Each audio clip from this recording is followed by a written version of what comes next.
العلاقات أو بردت العلاقات الجزائرية الروسية. لماذا؟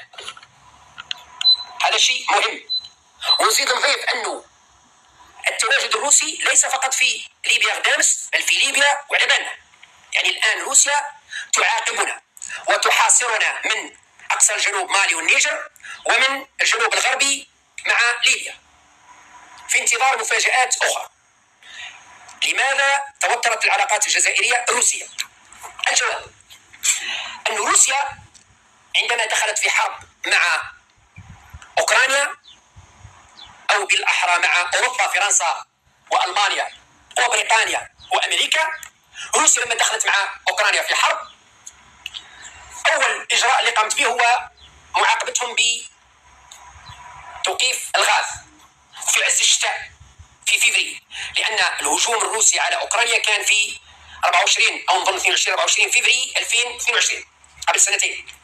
إذن في عز البرد روسيا وقفت الغاز على أوروبا، علما وأن روسيا هي المورد الأساسي لأوروبا في الغاز.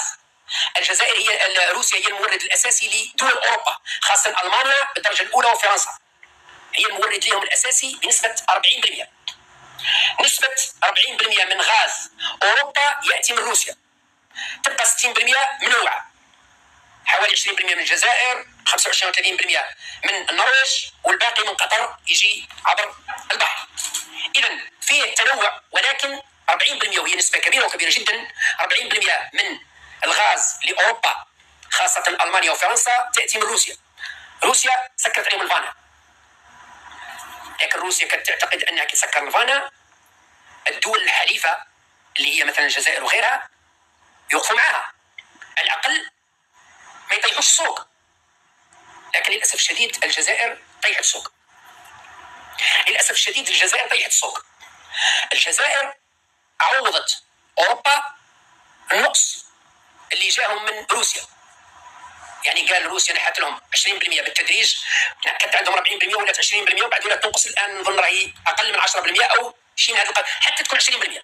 يعني 20% شيء كبير. الجزائر للأسف الشديد وقفت مع أوروبا فرنسا وألمانيا على حساب روسيا. واحد يجي يقول لك إيه التجارة قفازة. لا، اسمح لي، لا، المبادئ أولا ثم التجارة. أنا نمشي بمبادئي أولا، ونمشي باتفاقياتي ومصالحي استراتيجية بعيدة المدى، وما نروحش أنا نقدم خدمة الماكرو أو نقدم خدمة لألمانيا ونبيع لهم الغاز بسعر أقل أو بسعر مليح باش نربح شوية دراهم على حساب روسيا. إذا روسيا ما قالولناش، ثم قال لك صار انتم لاعبين قافزين، احنا سكرنا لهم الغاز، انتم تعوضوهم، انتم حبيتوا تلعبوا دور تعوضوهم، زدوا لهم في الكوطه تاعهم باش تغطيوا العجز اللي تركتوا روسيا. بوتين ما زعف ما تنوى، قال الله يسهل، انتم خيرتوا الطريق، خيرتوا السياسه، الله يسهل، ما تلومونيش.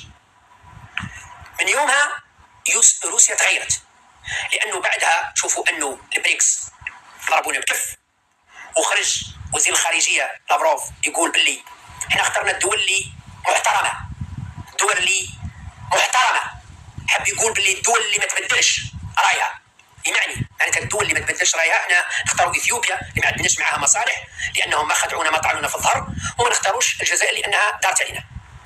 هذه الحقيقه، هذه الحقيقه اللي صناع القرار عندنا في الجزائر ما يحبوش يقولوها، انه احنا خرجنا الطريق على روسيا، وروسيا الان راهي تعاقب فينا.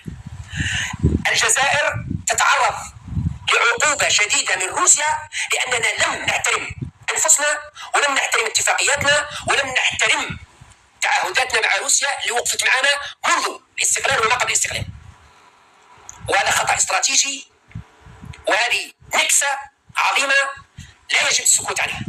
الآن المطلوب من رئاسة الجمهورية، مطلوب من الحكومة، المطلوب من وزارة الخارجية توضيح هذا الأمر. لماذا روسيا تعاقبنا؟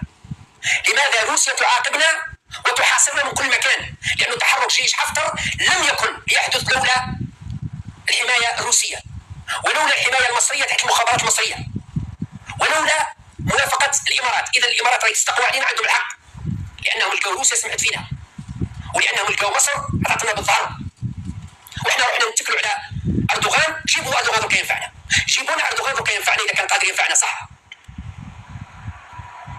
يعني إحنا للأسف الشديد لم نلتزم بالسياسة الخارجية للدولة الجزائرية اللي كنا ملتزمين بها طوال 60 سنة. استثناء، واحنا ملتزمين بالسياسه الخارجيه مع روسيا، حلفاء استراتيجيين، لكن احنا اللي خدعنا روسيا. نعم، احنا اللي طعمنا روسيا في الظهر وما زالنا نخدعوا فيها لحد الان.